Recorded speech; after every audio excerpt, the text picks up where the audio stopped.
Now here's a suggestion for you too. Sometimes you might find a leak at the bottom. Maybe it's not leaking through, you know, the same problem that this one has, but maybe you find right in here the clamp is loose or something and you can't really get to it because you're up underneath the sink on your back, way up high, trying to get your screwdriver in there and stuff.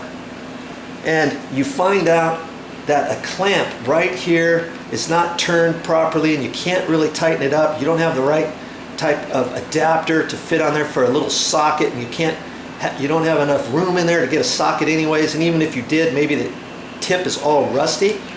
Well, you know what you can do?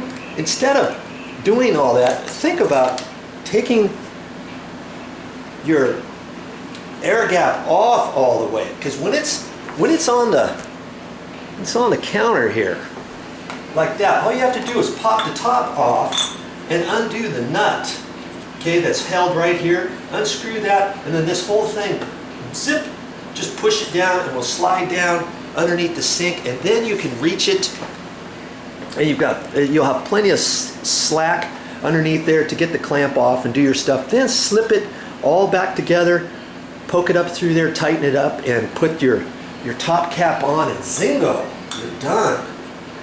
Okay, there's a tip for you.